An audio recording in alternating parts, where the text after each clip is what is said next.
There's a version of silence that looks like peace. No arguments, no waves, no mess. Just a surface so clean you start to forget that there's anything underneath. Colette built that life, and she was good at it, right up until the night she sat on the couch with a newborn, crying and completely invisible to the person sitting 3 feet away.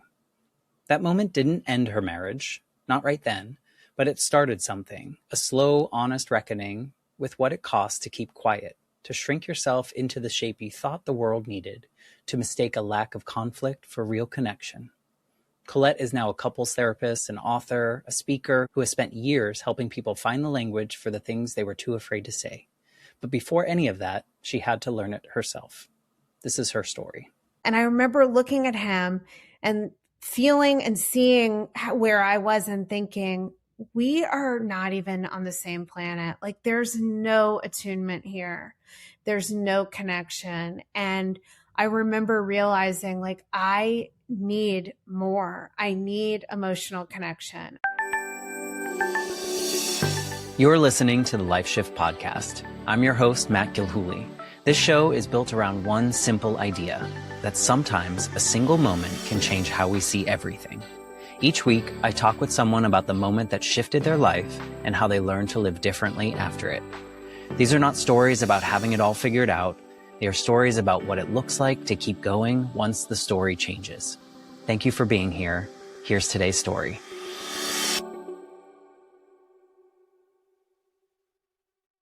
Hello, everyone. Welcome to the Life Shift Podcast. I am here with Colette. Hello, Colette. Hey, man. How are you? I'm well and tired and also surprised that you live basically down the street. So weird. I mean, I expected you to say you were in like Anaheim, California or something, you know? I mean, not down the road in Orlando. Yeah. It's always fascinating to me because I think it doesn't matter where people live anymore, you know, in this world that feels so connected. I talk to people all over the world and I have friends all over the world, and I feel as connected, maybe not as connected, but I feel very connected to these people that maybe 20 plus years ago it was really hard to maintain a relationship like that. So, I mean, the power of remote recording gives us this ability to have conversations, whether you live down the street or not, in this way. So I agree. Although we could have met in person in this case. Well, we could have, but I wouldn't have anywhere for you to sit. So this works out better. Yeah. Near or far. Exactly. Thank you for wanting to be a part of the Life Shift Podcast. I tell people way too often, but this experience is nothing that I could have imagined for myself. Nothing that I couldn't imagine being able to talk to 250 plus so far people all over the world about very deeply personal stories that they have, and connect with people in unimaginable ways, even though their stories are so wildly different. Like, I think we all have a different story, but the way we feel in certain moments of our stories are so similar to each other that it makes it easy to relate to someone else, even if they've lived a completely different life than we have. So thank you for just wanting to be a part of this. Oh, thanks for having me. And I find the very same thing in therapy, you know, people with wildly different circumstances and backgrounds, race, ethnicity, you know, everything, but these core existential themes that are so foundational to the human condition. And it's so powerful when we hear those stories that resonate with us and make us, like we were chatting about before we started, you know, it makes us feel less alone and seen and understood. And I also think it helps people organize and make sense of their own experience to hear some of it reflected back in what someone else shares. Totally. I think there's a lot of power. I've experienced it actually through this podcast, in which I heard someone say something that I used to think or did think at one point in time, and I assigned shame to thinking that way. And when I heard this guest talk about it, I was like, oh, that validated that I'm not weird, and that wasn't a shameful thing. It was just the way she and I were processing our grief, and we were just protecting ourselves. But that mirror piece is so like powerful, because then you just release the things that you've been carrying for so long that maybe you forgot about for a while.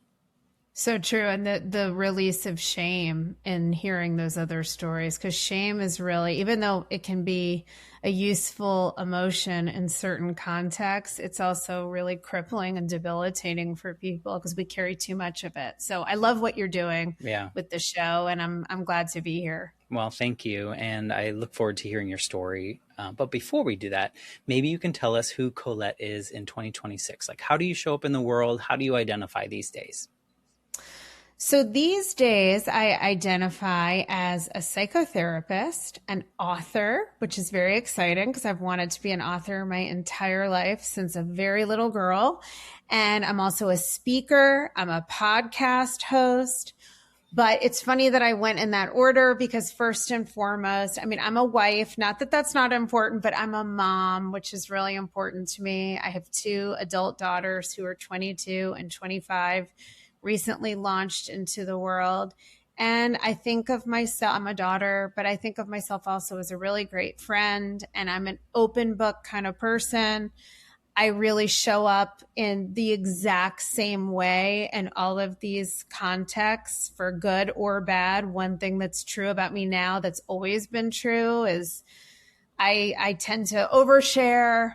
You know, I wear my heart on my sleeve. There's nothing held back.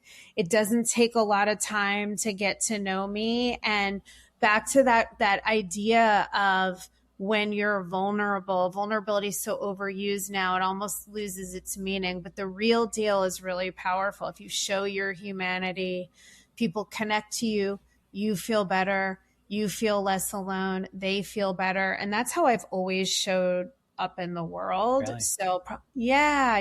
I mean, and sometimes it's gotten me hurt at times, but more often than not, it's been a positive. And I think that's the through thread that's still true and has brought a lot of satisfaction to my life.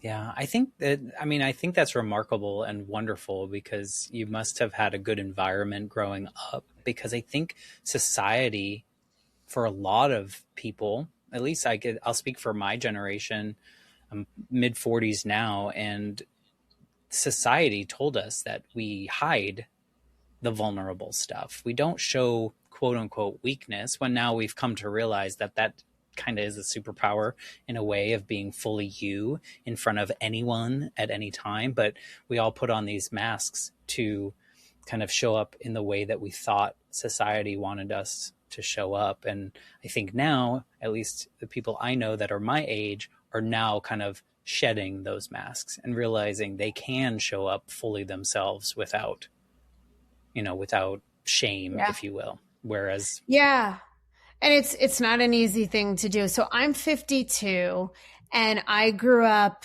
in a suburb outside of New York City in a town called Rye. I went to school in Greenwich, Connecticut. I did not fit the mold of the typical person there, and that everybody it was a very small, very affluent at the time. I mean, this is going back 40 years, but I went to a small all girls private school, and everybody was like rail thin, blonde, blue eyed, pretty generic looking, if you will, right? White. I mean, whiter than white. And I mean, obviously I'm white, but other than that, my personality was always a little different. And the funny thing is, I did get those shame-based messages of, this is how you should be, more appropriate and more like, this is how we do things in this very keeping up with the Joneses environment. But even though I had some bad experiences, I mean, I got along with the other kids in my school, and I always had friends, but I was always in trouble with the nuns. I went to Catholic school. I mean, I had a very imaginative inner world. And at one point they had me psychologically tested because I had invented these 7 sisters. I had no siblings until I was 10, but I wanted a sister. So I invented these 7 sisters and I acted as if they were real. I knew they weren't, but to the point where I would fake phone conversations with them and make up these elaborate stories. And the nuns had me tested for, did I have delusions? Did I think these sisters? That's how far I went with it. And of course, I remember being 6 years old and then being like, Colette, do you think these sisters are real? And I was like, of course not. Are Yeah. you ridiculous? You know? Yeah. I mean, so I always sort of felt like I had friends and was connected and I couldn't help but be myself, but I would get a lot of feedback at times. And one of the self-limiting beliefs or core painful stories I still carry at times is that I feel misunderstood. So I end up just showing myself like it's the way I am. It's not even like, oh, now I have permission. I almost can't help it and never could. But there have been times in my life, and certainly as we get more into my own life shifts, there have been a couple of times where I did really struggle and I got very painful feedback that was confusing. It's just that even if someone shames me or judges me and I suffer the pain, I still can't stop like just being the way I am. I don't see that as a bad thing. I see that No. as a good thing. But I also think about the rules and the rigidity that comes with a like religious school and the black and white that is there, despite the fact that religion is not so black and white. It requires you to believe in things that we don't necessarily know to be true or false. So I would imagine that, well, I'm guessing here, but I'm sure you've played this game. Do you think if you went to like a public school that it would have been different because there was more acceptance of creative minds, of kids just being kids, whereas maybe something a little bit more rigid is harder to face? I mean, quite possibly. I think that what's interesting too, so I was the kid also in even middle school, again, going back 40 years, who was raising my hand in Catholic school and being like, let's talk about abortion and the hypocrisy of forbidding women. I mean, I was always pushing back. Yeah. I mean, I've always been a critical thinker and I wasn't really trying to be a jerk, but I was naturally curious, which is a good quality. Yes. And I wanted to have those dialogues. So I had mixed reactions to that. I mean, on the one hand, Catholicism, at least where I went to school, especially the second school, I ended up getting kicked out of the first school I went to, Convent of the Sacred Heart, in the 8th grade. Yeah. And that was coincidentally, or not so coincidentally, the same time that my parents started having problems and they got divorced when I was in college, finally, after I had initially a very idyllic childhood at home. Everything kind of blew up overnight. And my parents were arguing all the time. And so I probably started to amplify my acting out. Ultimately, I was asked not to return to the school. I'd gone there all the way from like kindergarten through 8th grade. Yeah. And it was a very small, tight-knit school. My parents were very involved. So this was a big deal. But I ended up in another Catholic school where the head nun of the school really got me. And she was like, in a good way. Okay. And she was like, we love Colette. We encourage critical thinking here. We want her to ask these questions. And so even though Catholicism is such an ancient religion, it's certainly rigid. It's caused all kinds of problems depending on how you interpret it. In that environment, I was finally really encouraged to, a lot of it I just don't doctrinally accept and never did. Right. And there I was allowed to push back. And I think they did really encourage my creativity. But I just want to say one other thing to this. So I didn't actually start at Sacred Heart in kindergarten. I started at Sacred Heart in first grade. And in those early years, it's funny that we're talking about creativity. I went to a Montessori school. And I swear to you, to this day, I have so much rich memory of that time. I think I was there for 3 years, like, preschool, pre-K. Right. And I was verbal very young. So I have a lot of early memory.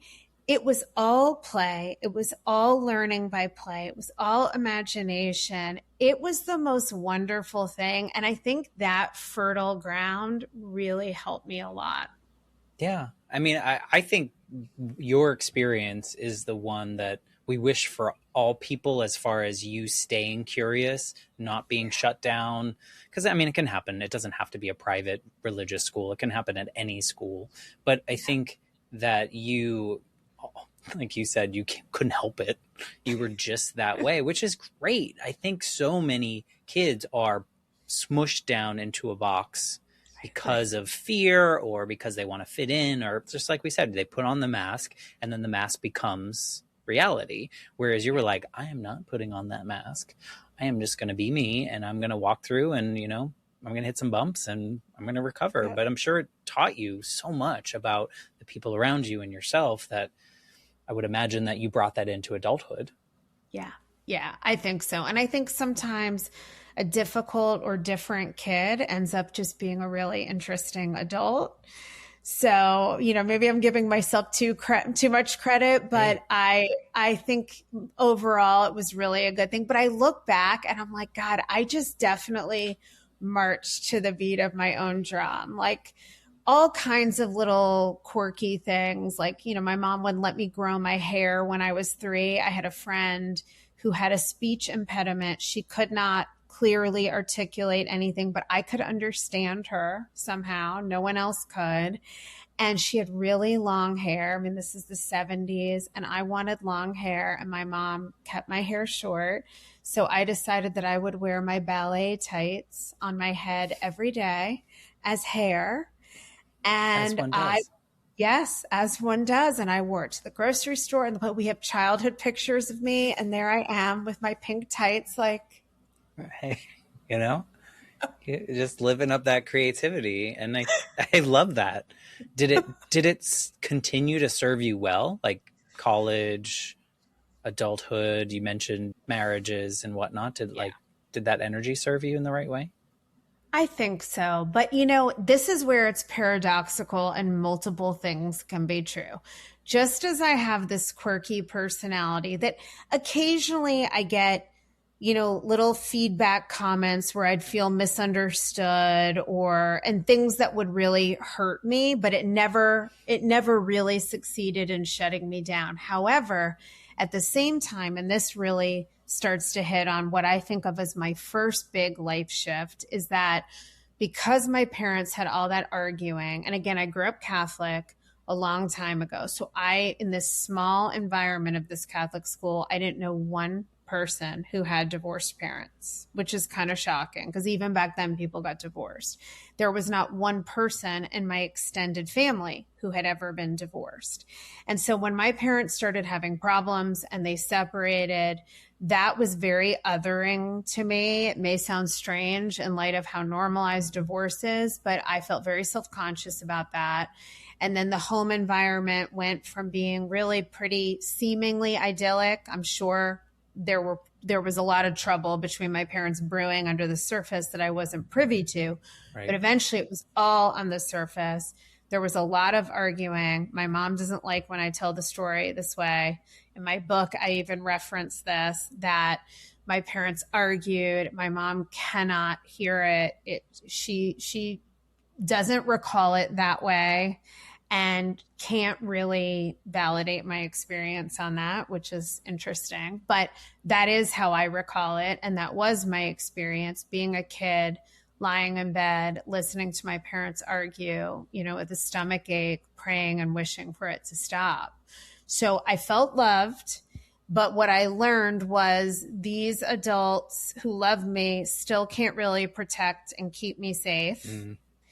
And conflict is a very bad thing. And again, that keeping up with the Joneses environment, everybody is like rich and smiling and has no problems and blends in with each other. So even though I had this unique personality, some part of me that craved safety, you know, thought of that as what I can create as an adult. I'm going to have this perfect marriage. Stepford wives kind of thing? Yeah, kind of. I mean, I don't think I ever thought about it that way at the time, but I really did think I'm going to have the perfect husband one day. And, you know, on some level, we seek to emulate what's modeled for us. And all that was modeled for me was these people, you know, I'm sure half of them, if not more, had surface marriages. What do I know as a kid seeing them from the outside? but it looked like we're the only lunatic household with screaming, yelling people, and I don't want this. It's So only when because I you were went, the only living in that house. You weren't living in all those other yes, houses that probably had the yes, same thing. exactly. And they just didn't end up divorced. And then ironically, my parents didn't believe in divorce. So they kept, well, we're staying together for you. And I remember going, get a divorce. Like, Yeah. don't act like this is for me. You have my permission. In fact, I encourage you. In fact, I'll draw up the paperwork. Like, this is nuts. You two do not belong together.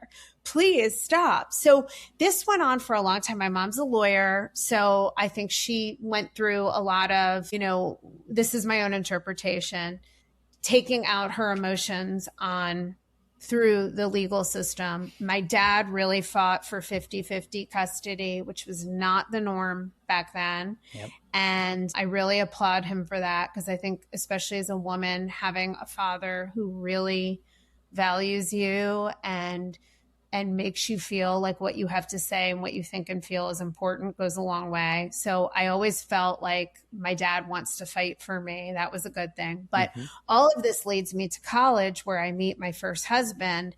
And, he was this very Southern, waspy, no conflict in the family. I always call it, please pass the butterish. Like, they'd sit at the table and nobody ever had a bad facial expression or a cross word. And now looking back, even though my family was flawed, there are also real people, really, really good-hearted, messy people. And I'm not saying my parents should have been so reactive when I was around to hear, but there was more acknowledgement of stuff. And I thought of this waspy, we're not going to talk about anything, as the ideal. And I didn't really understand that they were avoiding. So all of this is to say that I thought this was the ticket to my perfect life. And we got married 6 years after we started dating, never had a single argument. And then this life shift moment for me was after I had my first daughter, Charlotte, where I had kind of become, first of all, it's ironic, my last name was Jones in that marriage. And I had become the Joneses. From the outside looking in, it was very much all this individuality. I mean, if you still talk to me, I was the same as I am now, but from the outside looking in, it was very, big house, picket fence, picture perfect. Labrador retrievers. Yeah, that whole gross, like, Hallmark cookie cutter thing. Yeah. And we never argued. So I thought, this is great. Everyone thought we were the perfect couple, but there was no depth of emotional connection. And I didn't realize what a people pleaser I was, because I thought I had this like feisty personality. But when it came to anything that would rock the boat or make waves with him, I was like, nope. And I didn't get good responses if I tried to say anything, even indirectly. So I just started to suppress, and I call it good girl-itis, right? Like that, if as a woman, especially, even in 2026, there's still this idea that like you put your needs last and you put a smile on. And I was doing all that I don't even really believe in some ways as a kid, but always thought was an ideal. And after I had my daughter, we both almost died in childbirth. It was really bad. And I had really bad postpartum anxiety, which is an offshoot of postpartum depression. No one was talking about it. And I just could no longer pretend to be this like surface, Jones bot. And I was drowning in hormones, anxiousness about my baby. I was a very young mom. I had all kinds of physical complications after the labor. It was just really, really difficult. And that's when I realized, wow, there was no social media. So I didn't know anything about attachment science or connection. I didn't know that was a normal thing to want to feel emotionally close to your partner. I really didn't. You just thought you had the picture, and that was all you needed. Yes, exactly. And I remember sitting there one day, and I write about this in my book too, because I'll never forget. It was an epiphanous moment where Charlotte's 3 weeks old and I have like milk oozing out all over my shirt, which is just so like alien feeling in a way that your body is suddenly this like unknown territory that's betraying you, right? Like my boobs are like triple G. They're leaking everywhere. I will spare you the gory details of what happened to my genital region, but it was not good. So that's a mess. Yes, yes. We can imagine. Wherever we want to take it, we can imagine. Let your mind run wild. Because it's whatever probably you're correct. Imagining, it was worse. Oh, great. So all that is happening physically. And then I'm just crying, like tears are streaming down my face. And I'm listening, like I'm so nervous that she's going to suffocate on the bumper in her crib. Mind you, nothing's wrong, but that's how strung out I am. And my husband's sitting next to me with his feet up on the coffee table, Tiger Woods on the Golf Channel, sipping a glass of wine, and he's like chuckling. And just chill. And I remember looking at him and feeling and seeing where I was and thinking, we are not even on the same planet. Like there's no attunement here. There's no connection. And I remember realizing like I need more. I need emotional connection. I need to be able to turn to a partner for comfort and emotional support. I didn't know how to express myself back then or communicate in any way, but I knew that something had to change and that there was something missing that I didn't even have the language for yet. And that would be the beginning of what led to a long, painful transformation. Yeah, I would say, I hate to say it, but I think your experience is something that a lot of people could relate to. I think that there were a lot of young women growing up picturing this fairy tale life, and that what you see, if everything looks perfect, that means everything is perfect. And so we just attach to that as humans.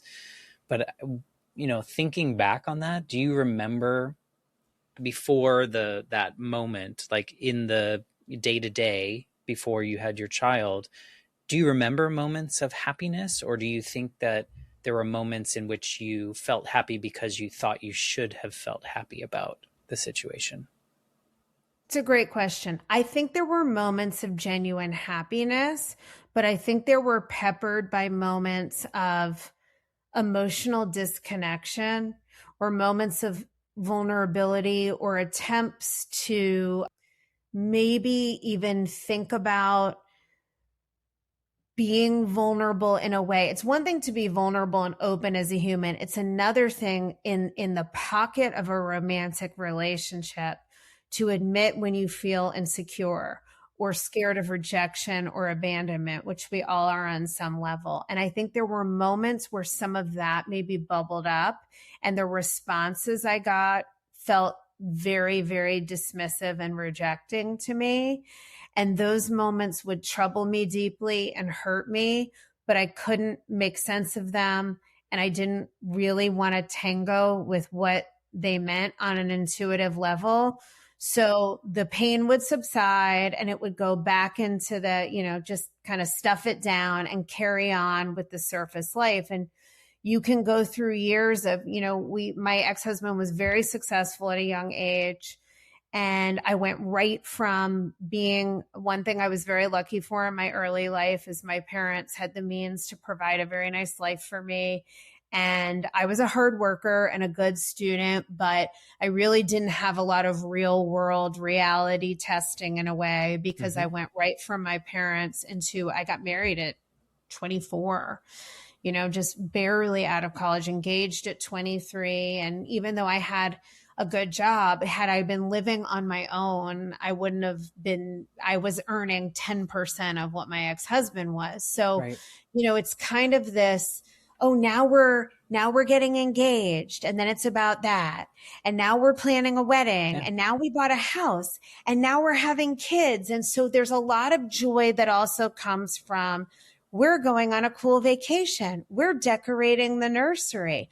So there were moments where I would realize something's missing, but as quickly as possible, I would just bury it and go back into the things that could make me happy. The performing mode Yeah. too, and what other people see of you can also bring some kind of false happiness, or maybe some happiness. Just other people are like, wow, your life looks perfect, and you're like, yes, I did it. But at the same time, you're like, Yeah. I did it. But Yes. and I also think of the other side of the coin, and this is just me guessing, obviously, that your ex-husband probably learned from his family, and learned that that was how you treat your wife. That is how you live your life as a husband, kind of thing. And then, and it's not to excuse anything, because we're all our own people and we can all make our own choices. But you almost, like me as a stranger, feel bad for him and all the things that maybe he missed out on because he didn't have that awareness to be able to offer a space in which you could be vulnerable to him and work things out together as couples should do, and so I always think of that part too, of how conditioned we as humans can be from where we grew up, how we grew up, or even the whole idea of like epigenetics, and how, our extended relatives, something embedded in their DNA. And now here we are. Thank you, Grandma, for the anxiety that you have instilled in me because of your upbringing. Those things, it always makes me think of that. As much as we want to claim that we are these independent beings, sometimes we get wrapped up in the conditioning that we had. For sure. And it's so unconscious. Of course, this comes up all the time in therapy. Oh, yeah. And you're spot on. And in fact, we had a really cool moment just a couple of years ago.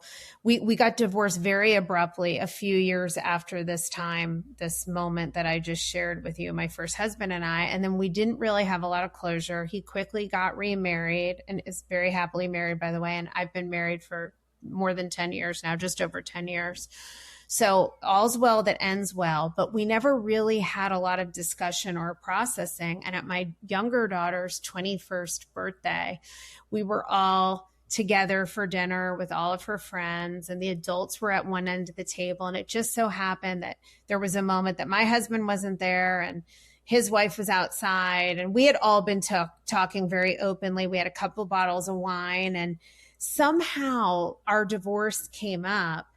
And, I shared with him that the real thing for me was that this absence of emotional connection, and that times that, now granted, I didn't know how to communicate properly the way I know now. And so I have to take responsibility for that part. But the times that I would try to share, I just felt so dismissive. It was so hurtful to me. And he was really able to hear it. And he said, and his parents are great people. I keep in touch with them. I love them. They're a product of their generation. It's a totally different time. And he said, Colette, you know how I grew up. Like, you saw my family. I didn't know how to deal with emotions. It was like a hot potato. He's like, I've grown a lot since then too. And I can really see how, I thought I provided for you. I gave you everything. I thought I was a great husband. And I am such an emotional and emotive person. And I see it as a couples therapist. A lot of people are really uncomfortable. They don't know how to handle emotion. So he was able to acknowledge exactly what you're saying. And we've both grown a lot since then. So I think in the end, it's really a success story, even though we got divorced, but it led to this mission for me of, I didn't set out for this, but of becoming a couples therapist, because we had a terrible experience in marriage counseling right before our divorce with somebody who wasn't properly trained, really did more harm than good. Another moment where I could feel something wasn't right, but I didn't know anything about psychology or marriage counseling. I just could feel like, this therapist, this isn't good, what's happening here. And we were already pretty far gone, but that experience and the accumulation of this lack of emotional attunement, lack of connection, the good girl thing that I was really struggling with, and all that people pleasing, all of that motivated me after my divorce. My kids were 2 and 4, to go back to graduate school here in Winter Park at Rollins. and become a really good, highly trained couples therapist who could help people, whether they get divorced or stay married, and that's up to them, but could help people really learn how to attune to emotions, be more vulnerable, be assertive, and get their needs met by expressing themselves in a way that can be heard. So it's led to a beautiful and very rich mission in my life. Yeah. Do you remember when it popped into your head that you wanted to do that? Like, was there something that, I know you said it was a bad experience, but was there like a moment where you were like, let's go, Rollins? Yeah.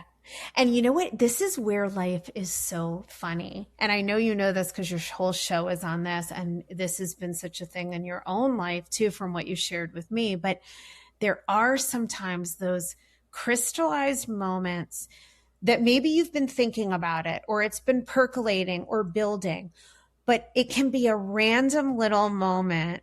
And for me, it was a guy I dated very briefly after my divorce. Wasn't particularly a great relationship or anyone that I was going to end up with. Not a bad guy. You know, we're on good terms, but I almost feel like he was in my life for this reason. I remember him. I knew nothing about the Rollins counseling program. And I was having a conversation with his mother and sister. We only dated for a couple months, but about their lives. And I was giving them feedback, not even advice, but just listening and sharing. And after that, he goes, you know, I didn't like my job. I was working in marketing. I'm like a terrible marketer. So it wasn't a good fit, and it wasn't a good boss, and it wasn't friendly to an environment that was friendly to a single mom. Like if I had to go get my kids because they were sick, she was like mad at me. It was bad. So he was like, look, you don't like your job. You've been unhappy anyway. You really should be a therapist. Like, and I was like, well, I've actually been thinking about that. And he was like, well, Rollins has this amazing counseling program. You should apply. And I was like, yeah, maybe. And then 2008 hit, and he had planted that seed. And this marketing firm I worked for was very hospitality and tourism driven. We live in Central Florida, the land of the theme park. I didn't get let go, but every person from my company was getting let go. And this boyfriend had just said to me, he literally showed me the website and was like, you need to do this program. And the universe conspired. And I was like, you know what? I'm going to apply. I've been thinking about it since that experience in marriage counseling. And here I was like maybe 2 years later, and everything came together. Yeah. And to your point, like maybe that's why he was in your life, and why some people enter our lives and are only here for a little bit of time to kind of introduce us to something or open our eyes in ways that maybe could be negative, you know, and learn from those experiences as well. I think it's beautiful. And it's kind of, did it feel like you were taking the reins more than you know, prior experiences? I would imagine, at least for me going into college at 18, it was just like, that was the next thing to do. It wasn't like, oh, I'm going to college and this is what I'm going to do with it. It was more just like, you know, 13th grade essentially for me. So did it feel like you were taking control of your own life and making your decisions in that way? Yeah, definitely. You know, it's funny though. You know how you like God is laughing while you're making plans, as they say, right? You know, I think I thought, again, this husband, this no arguing, I'm going to create the perfect life. I'm going to be like those families that don't fight. And I had very hardcore in my mind. I wanted to be a writer when I went to college. And I did my whole college career toward being in the magazine business in New York. That was the heyday of the magazine business, being glamorous. I wanted to work for Condé Nast Traveler. I did internships every summer. I worked for Rolling Stone, the fashion editor there. My job was to schlep the clothes that the celebrities wore on the photo shoots and send them back to like Dolce & Gabbana. But it was like super glamorous. environment, even though my job sucked. I worked for Times Mirror. I mean, I did everything thinking, I know what I'm doing. I have a plan. And then, of course, none of that happened because, I mean, it happened briefly. I worked in the magazine business for a second after college. Then I quit everything to get married and move down here. I couldn't really find my footing in a job that fit. And so because I didn't have a job that was that rewarding and my ex-husband was making a lot of money and didn't really take my salary that seriously, he was like, just quit. You're going to be a mom anyway. Right. So all of this, then I snowballed from feeling like I'm in control and have a plan to having no plan, getting married, getting divorced, raising kids on my own, not what I thought was going to happen. In fact, I was sure I would never get divorced under any circumstances. Back to that intergenerational transmission of patterns. And so, yeah, then I taught English at a high school here. I got this marketing job. Nothing felt right. I didn't know where to put myself or what made sense. And yet all these little moments, like I was the person in the family that diffused my father and mother. I was always the one people came to in moments of distress. And, so in a way, when this guy and these real estate conditions, the global economy of 2008, when all of that came together, it was like, oh, this has always made sense. And I did feel back at the helm of my life for the first time in a long time, even though I was also scared of, I don't know what this is going to be or if I'll be able to make enough money to support myself, but it felt right. And I felt like I was finally being more intentional in driving the bus. Yeah, no, I think it's beautiful. I think there's also like my heart is a little bit fearful of this journey for you as well, because you sign up for something like that. You think, you can be good at that, but then you have to be good at that because you're holding people's lives, right? Essentially, I mean, you're guiding people, which you had a terrible experience. You don't want to show up like that person. Do you have a lot of imposter syndrome when you do your first session or when you're on your own? What is that part of you? What does that teach you about you? Yes, yes, yes, yes, on steroids. So I think the imposter syndrome is really strong. I mean, a lot of people struggle with that in so many different roles, but for a new therapist, it's really hard. And even as I wanted to do this, becoming a therapist, and in particular, really specializing in couples therapy, it's a totally different animal and it's a really hard job. I spent 4 years in graduate school and 6 years after graduate school, intensively continuing to rigorously train in couples therapy because you're really working within the moment reactivity, people's protection coming up, people's deepest pain points getting pushed on by their partner. So you really, sometimes you feel like this little 5-year-old dressed up, like they're looking at me, right? Even though you know what you're doing, it's such a wild live wire situation, and people who are hurting and they're looking to you to help them make sense of what they're experiencing. And the whole process is really ultimately about helping people regulate themselves emotionally and send clear signals to one another.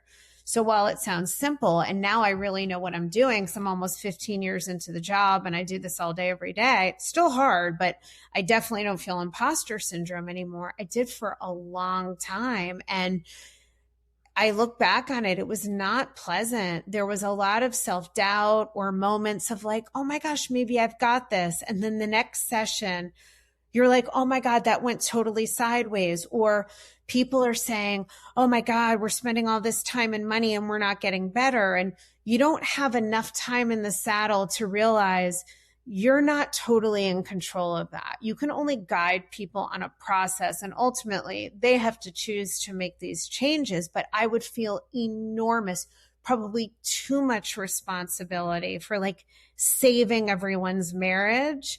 And it took me a long time to work through that.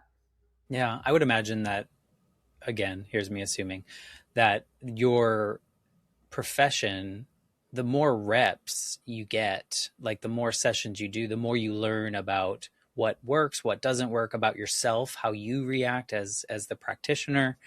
I would imagine that the longer you go, I'm sure there's a case where somebody goes too long, right? And they're stuck. But I think the longer you go, the better you get. Do you feel that way?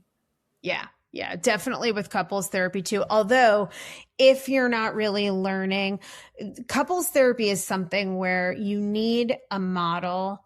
There are certain, like I do a kind of couples therapy called emotionally focused couples therapy, which is the gold standard. It's got the most efficacy of any model, but you need a process. It doesn't mean you stick to it every minute, but if you're not really trained in it, okay, this is how we organize the work, and you're just kind of winging it session to session, and you just continue to replicate that, which is where a lot of people go into what I consider unethical, but very ubiquitous practice, because all you have to do is be a licensed therapist to work with couples. And the average layperson, so for all you guys listening, if you ever go to couples therapy, make sure you get a therapist.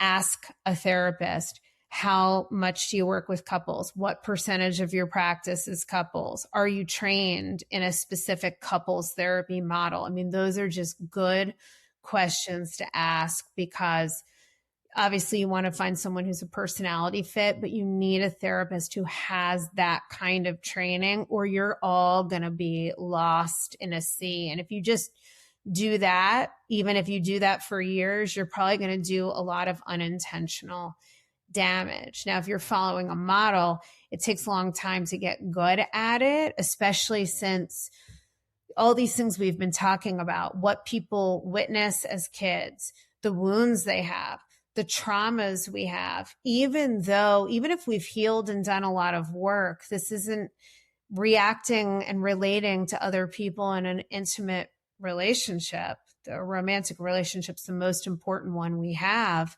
That's going to push on every button and activate all of our survival strategies. And when that's coming at you in the room, you have to really know how to work with that in a way that is validating and honoring of someone's experience, but also begins to help them make sense of it, to allow them some space to start to regulate, which can't always happen immediately, before they're firing bullets at their partner from that dysregulated state. So definitely you need a lot of reps, but you need to know what the hell you're doing. And even with all of that, it's still really hard. Yeah, I would imagine.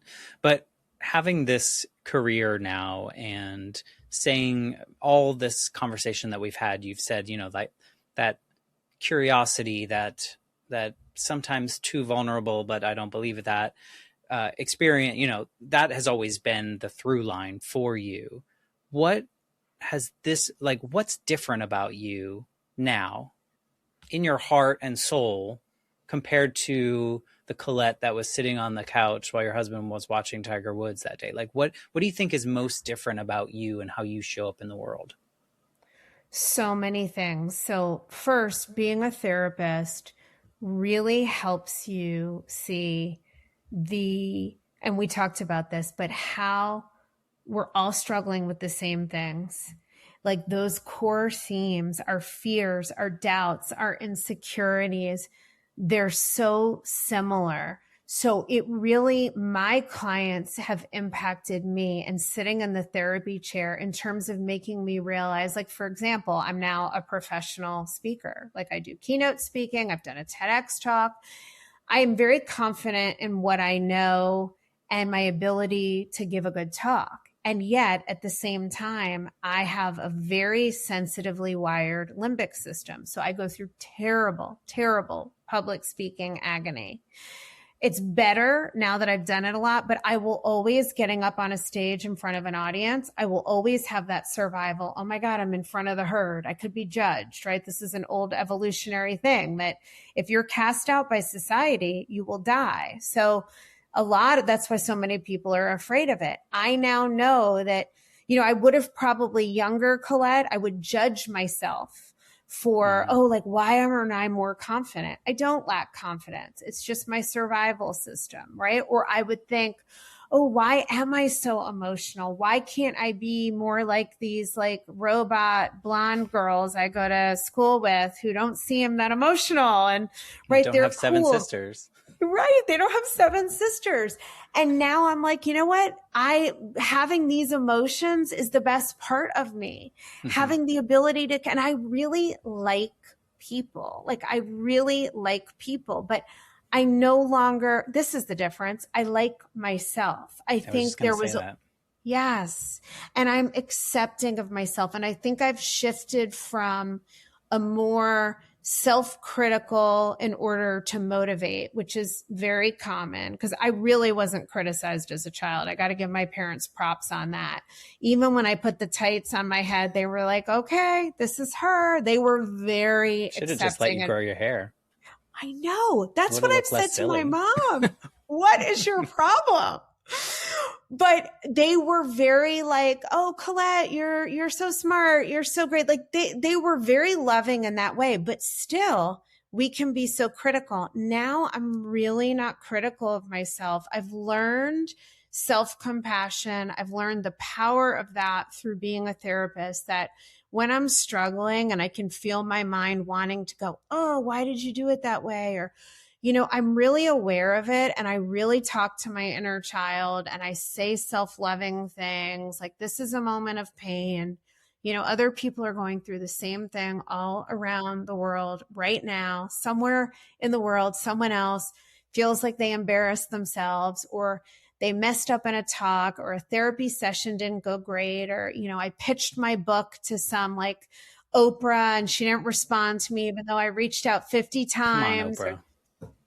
I know, right? But you know, it's just so human to feel hurt and disappointed or compare ourselves. Now I have the context to know we all deal with those things and I'm able to really just allow myself to feel what I feel. Yep. And I really feel like a genuine self-love. And I don't think I would have gotten there had I not suffered through a difficult marriage and divorce and become a therapist. Yeah.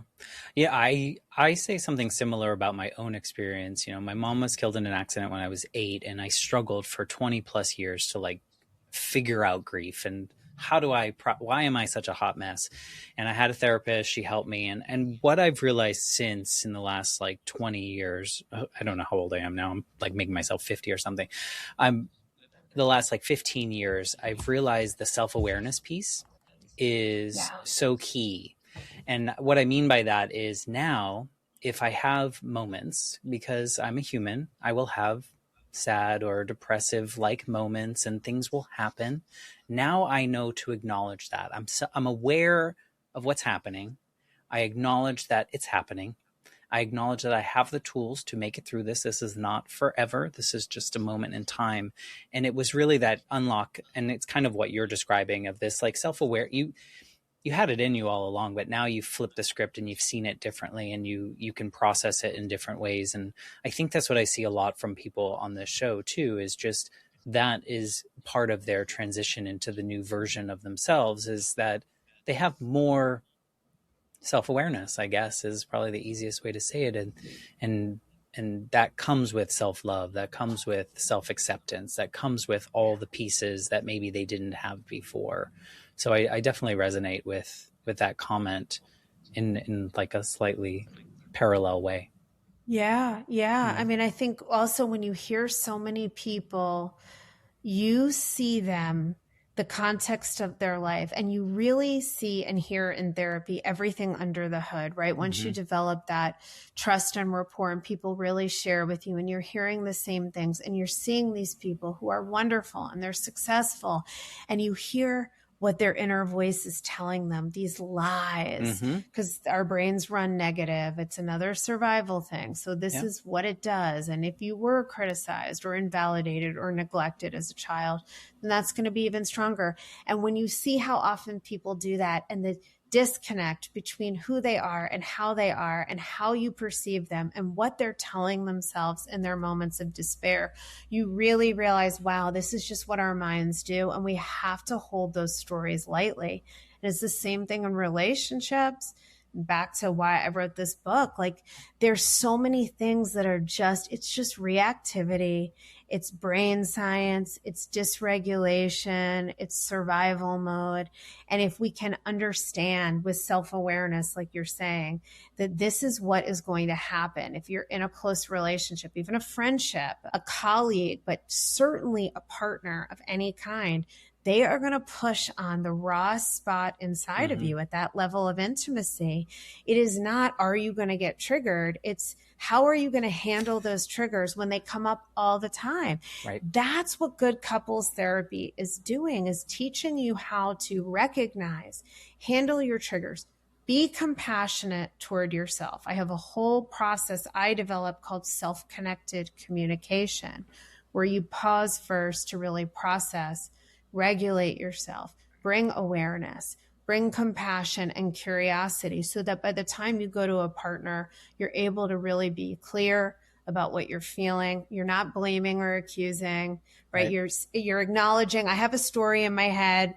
It feels like the truth, but I know it may not be as true as my mind thinks it is, right? This is what I'm telling myself, but here's what I need. And you're able to ask for comfort, reassurance, support, behavior change, whatever it is. Doesn't mean it happens, but that gives you the best chance possible to be heard. And most importantly, this is really what I'm so excited about and committed to, helping every person know their voice matters, know their emotional needs are normal and human and valid and deserve to be expressed, and really find the ability within themselves to do that. Because that's when when we're self-honoring, that's when life gets good. Yeah. Would you say that that is kind of, if someone were to ask you what you hope people take away from your book, is that kind of the crux of the whole purpose of The Cost of Quiet? Yeah. And, quiet, yes. Quiet is really a euphemism for all the ways we avoid the conversations we should be having. Right. And sometimes I point out in the book the top 10 avoidant behaviors. They're not all quiet sounding. Not everyone shuts down or self-silences. A lot of people do. A lot of people are very communicative in every area of their life. They're assertive. I have trial attorneys. They're certainly not afraid of conflict, but when it comes to a partner, and the stakes are high, and I could push this person away, or this won't go anywhere anyway, then they start to lose their voice. Or we're critical and blaming instead of being clear and vulnerable. So yes, this is all about, you've got to learn, the hallmark of adult emotional maturity is learning how to regulate yourself and communicate on behalf of your needs. And that means saying things like, hey, this is really hard to bring up. I'm not good at this. These conversations make me uncomfortable, but this relationship's really important to me. So I'd like to share something with you if you're willing to listen. And then you talk about your inner experience, not what the other person's doing wrong. Do you ever envision yourself saying those things to your ex-husband in those time periods? And Yes, and I wish I had. Yeah. But you wouldn't be here, you wouldn't be doing what you're doing. You wouldn't be helping. Probably, I'm just making these assumptions here. So I think I could be a total alcoholic, chain smoking, like a desperate housewife. Still opportunities for you. Would you say that, or what would you say if you could whisper in Colette's ear on that couch when you were spiraling and you're inside, probably in quiet? Yeah, I would say, your voice deserves to be heard. There is no guarantee. And I will never know if it would have made a difference. I actually suspect it might not have, but I'll never know.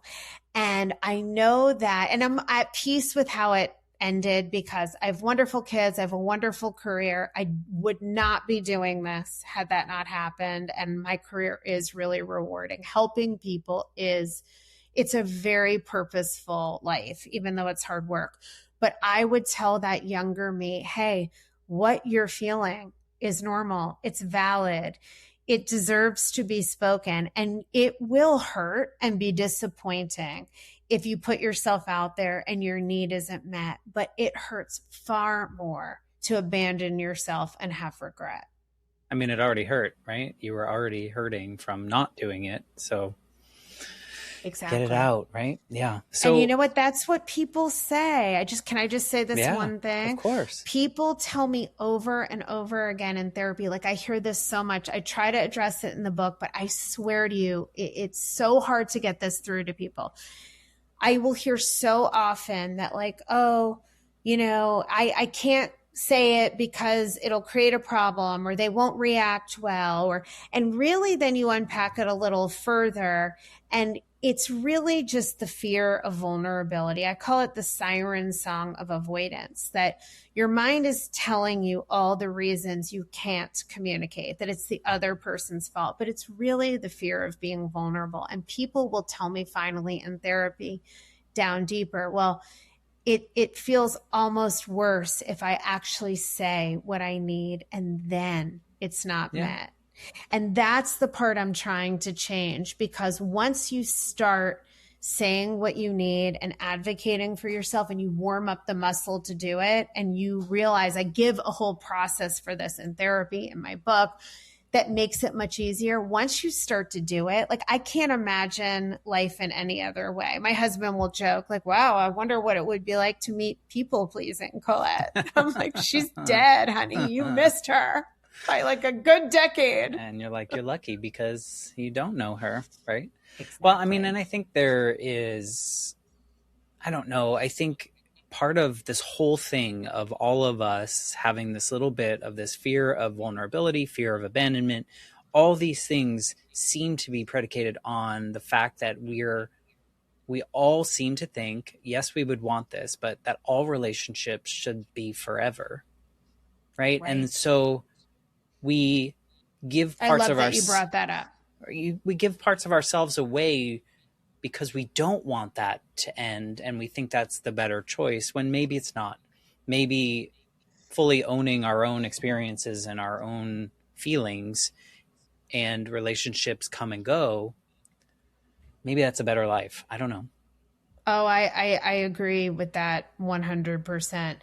No matter what, we're relational beings. We are meant to have safe, secure relationships with close, reliable others. Doesn't have to be romantic, but we know all the research supports the Harvard study on adult development that the single predictive factor of a long, healthy life is having close, deeply connected relationships. Yeah.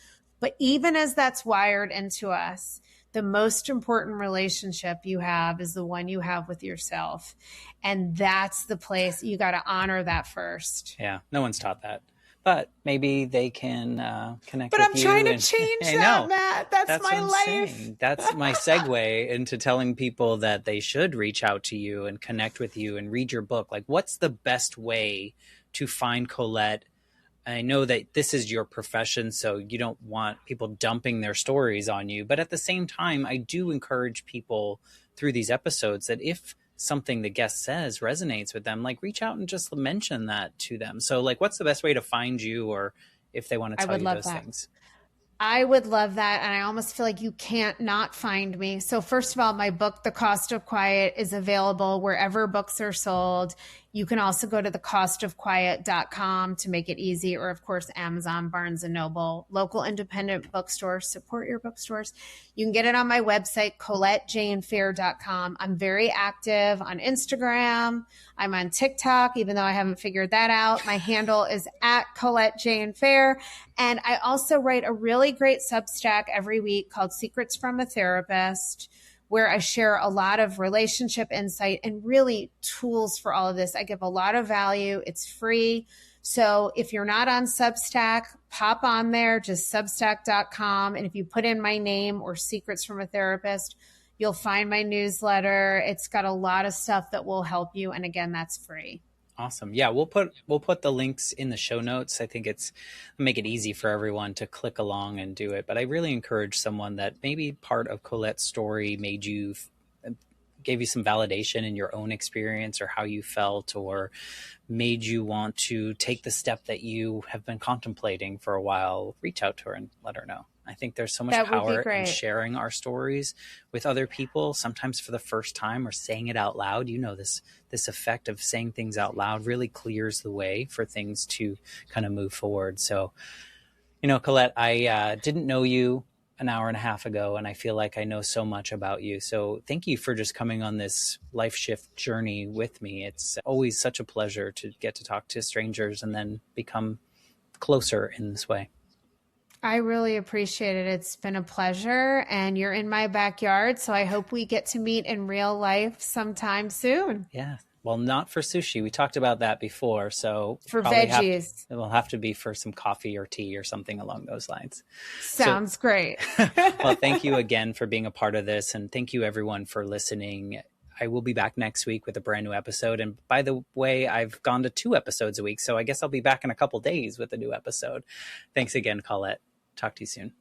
Thank you for listening to the Life Shift Podcast. If you want to learn more, go to www.thelifeshiftpodcast.com. There you can check out all the different episodes. You can check out the blog, some of the reviews for the podcast, and the Life Shift Journal. Links are there so you can purchase your own copy, whether in digital or print format. Thanks again.